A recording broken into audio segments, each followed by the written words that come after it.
ارشاد شست و پنجم 65ویں مجلس میں ارشاد قمریہ کے ہم لوگ پہنچ گئے، یعنی حضرت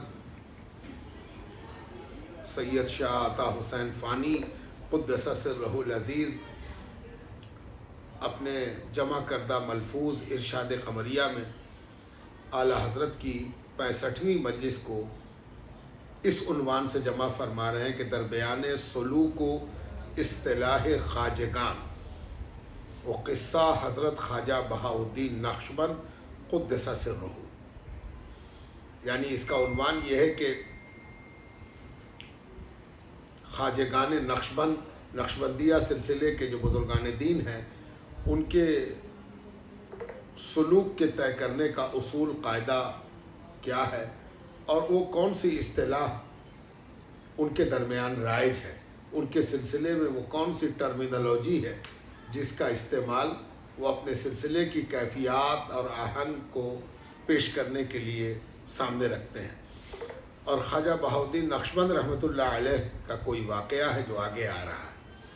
فرماتے ہیں کہ روزے در عظیم آباد باستانہ فیض کاشانہ کمترین و دیگر یاران حضرت اقدس نیز بحضور عالی حاضر بودن، یعنی ایک روز عظیم آباد میں اعلیٰ حضرت کی خدمت اقدس میں جامع ملفوظ بھی حاضر تھے اور ساتھ ساتھ آپ کے دوسرے پیر بھائی یاران بھی اس موقع پر موجود تھے۔ حضرت سلطان العاشقین چنی ارشاد کردن، یعنی اعلیٰ حضرت نے اس طرح ارشاد فرمایا: در طریق ما مجاہدہ ظاہری کمتر ہست بلکہ نیست۔ اعلیٰ حضرت نے فرمایا کہ میرے طریقے میں، یعنی جس سلسلے سے ہم تعلیم دیتے ہیں، یعنی سلسلہ نقشبندیہ ابوالعلیہ، اس سلسلے میں ظاہری مجاہدہ کہ چلے پر بیٹھا دیا یا اتنی رکعت نماز روز تم کو پڑھنی ہے یا اتنے لاکھ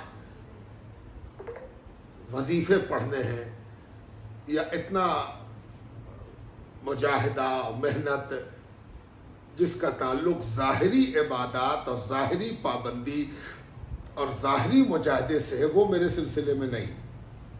یعنی ہمارے سلسلے میں فرائض اور سنن کے بعد مزید مجاہدے کے بجائے کچھ اور ہے۔ اس سلسلے میں ظاہری مجاہدے پر زیادہ زور نہیں ہے کہ یہ بتا دیا کہ تم کو روزانہ اتنی رکعت نماز پڑھنی ہے، روزانہ روزہ رکھنا ہے، یا روزانہ تم کو اتنے وظیفے پڑھنے ہیں، یا تم کو روزانہ اتنا مراقبہ کرنا ہے۔ یعنی ظاہری اعمال پر زور میرے سلسلے میں نہیں ہے فرائض اور سنن کے علاوہ، الا محنت باطن و حواس باطن، سوائے اس کے کہ میرے سلسلے میں جس چیز پر سب سے زیادہ زور ہے وہ باطن کی محنت ہے، یعنی اس بات پر محنت کرنا ہے کہ تمہارا باطن اللہ کا سچ مچ فرما بردار ہو جائے۔ ظاہر کی فرما برداری سے زیادہ باطن کی فرما برداری، اور ظاہر کی ریا سے زیادہ کہ ظاہری طور پر ہم دکھائیں کہ ہم بہت عبادت کر رہے ہیں، ہم بہت مجاہدے میں لگے ہوئے ہیں، بڑی محنت ہم کر رہے ہیں، اس کے بجائے ساری محنت اس بات پر ہے کہ میرا باطن کیسا ہے اور باطن کتنا اللہ کا پابند ہے اور باطن کی فکر کتنی ہے اور باطن کی آلودگی کو دور کرنے کے لیے باطنی طور پر کیا ہو رہا ہے،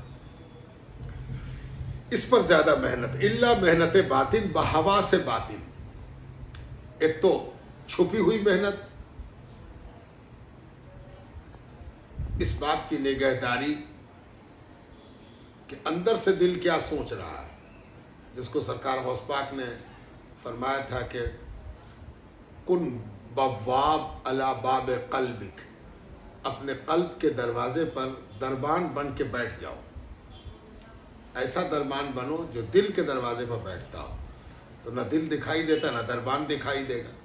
جب دروازہ دکھائی دے گا تو دربان بھی دکھائی دے گا، اور جب دروازہ ہی دکھائی نہیں دے رہا تو دربان کہاں پر دکھائی دے گا۔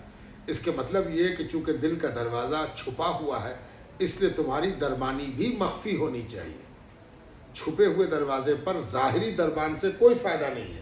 جب دروازہ چھپا ہوا ہے تو دربانی بھی چھپی ہوئی ہونی چاہیے. بالکل اسی طرح جیسے آج کل چھپا ہوا CCTV کیمرہ ہوتا ہے اور وہ اس چیز کو بھی دیکھ لیتا ہے جس کے بارے میں کسی فعل کے کرنے والے کو گمان بھی نہیں ہوتا کہ ہم کو دیکھا جا رہا ہے.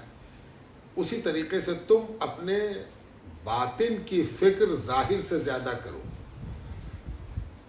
اس لیے کہ ظاہر کو آراستہ کر کے تم دنیا کو دھوکہ دے سکتے ہو، لیکن باطن کو آلودہ کر کے تم اللہ کو دھوکہ دے رہے ہو. اگر باطن آلودہ ہے، باطن خالی ہے، باطن ناپاک ہے، باطن کوڑے کا ڈھیر ہے، تو دنیا تو نہیں دیکھ سکے گی، لیکن پروردگار تو باطن ہی دیکھتا ہے. تو تم یہ سب کچھ اگر اللہ تعالیٰ کے لیے کر رہے ہو تو باطن کو سجاؤ. ظاہر تو دنیا دیکھتی ہے، دنیا اگر دیکھ کے دھوکہ کھا جائے تو اس سے تمہارا کچھ بگڑنے والا نہیں ہے. اور تم دھوکہ دینے کے لیے ظاہر کو آراستہ کر رہے ہو تو تم اپنے باطن کو بھی خراب کر رہے ہو. آدمی زیادہ تر پرواہ اس بات کی کرتا ہے کہ لوگ کیا کہیں گے، آدمی کیا کہے گا. جس دن آدمی اس احساس سے باہر نکل جاتا ہے اور وہ اس بات سے لاپرواہ ہو جاتا ہے کہ دنیا کیا کہے گی، دنیا کہے تو کہا کرے. دنیا تو اس معنی کر اندھی ہے کہ وہ باطن نہیں دیکھ پاتی، وہ کسی عمل کا باطنی پہلو نہیں دیکھ پاتی کہ کیوں کر رہا.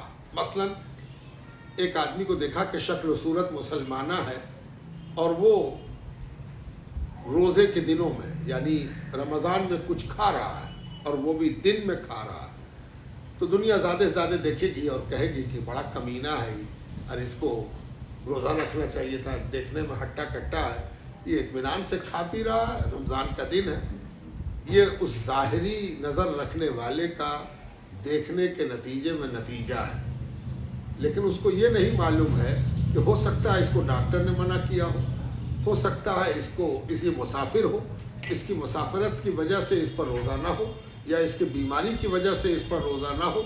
تو اس سے پتہ چلا کہ دنیا جب کوئی رائے قائم کرتی ہے تو وہ باطن دیکھ کر نہیں کرتی ہے، ظاہر دیکھ کر کرتی ہے. اور ظاہر دیکھ کر قائم کی ہوئی رائے انسان کو نقصان نہیں پہنچاتی. بالکل اسی طرح جیسے کسی کے بارے میں آپ نے رائے قائم کیا کہ دیکھیے تو دن میں کھا رہا ہوئی رمضان میں، آپ کو یہ نہیں معلوم ہے کہ وہ مسافر ہے کہ بیمار ہے. اس کو ڈاکٹر نے کہا ہو کہ آج تیرا آپریشن ہونا ہے، جو کھانا ہے کھا لے، 12:35 پر ہم تیرا آپریشن کریں گے. تو جس کا آپریشن ہونا ہو اس کو ظاہری طور پر دیکھ کے پتہ نہیں چلتا کس کا آپریشن ہونے والا ہے، لیکن ہم نے اس کے لیے ایک رائے قائم کر لیا کہ کمبخت بہت بدماش ہے، رمضان میں روزہ نہیں رکھ کے کھا پی رہا ہے. تو میری رائے خود میرے اندھے ہونے کی دلیل ہے. تو ہمیں اس بات کی پرواہ کرنی چاہیے کہ ہم باطن کی فکر کریں، ظاہر کی فکر نہ کریں. ظاہر کے بارے میں کچھ بھی سوچ لیں. اور اسی لیے کہا گیا ہے کہ اللہ والوں سے جب پوچھا گیا کہ پہلی منزل کیا ہے تو انہوں نے کہا کہ پہلی منزل یہ ہے کہ دنیا کی تعریف اور دنیا کی مذمت سے لاپرواہ ہو جاؤ. دنیا تعریف کرے گی کہ دنیا مذمت کرے گی، اس سے کوئی مطلب نہیں. تعریف کرے تو مطلب نہیں، مذمت کرے تو مطلب نہیں. اس کے مطلب یہ ہے کہ جب دنیا سے تعریف اور مذمت کے اعتبار سے تم خالی اور عاری ہو جاؤ گے تو تم کو یہ چنتا پیدا ہوگی کہ پروردگار تعریف کر رہا ہے کہ نہیں، پروردگار مذمت کر رہا ہے کہ نہیں، پروردگار اگر قبول کر رہا ہے کیا کہنا، اور اگر رد کر رہا ہے تو ساری دنیا قبول کر لے، اس سے کیا فائدہ ہونے والا ہے. اسی لیے پروردگار کے رد اور قبول کے طرف مائل ہونا یہ محنت باطن ہے. اور اس کو کیا کیسے جائے گا؟ ہوا سے باطن سے کیا جائے گا. ہوا سے باطن یہ کیا چیز ہے؟ ہم لوگ ہوا سے ظاہری میں جیتے ہیں. ٹوپی ٹیڑھی ہے کہ ٹوپی سیدھی ہے، اس کو ہم ٹھیک کر رہے ہیں. کپڑا صحیح ہے کہ نہیں، کپڑا پھٹا ہوا ہے، الٹا کپڑا پہن لیا، یہ سب ہوا سے ظاہری ہے. آدمی کہتا بھی ہے کہ بدحواس ہے، بدحواس آدمی ہے. دیکھیں نا، کپڑا الٹا پہن لیا ہے، بدحواسی ہے. یہ بدحواسی بھی ٹھیک ہے اگر باطن کے لیے آپ کو فکر پیدا ہو گئی. ظاہری بدحواسی سے کوئی نقصان نہیں.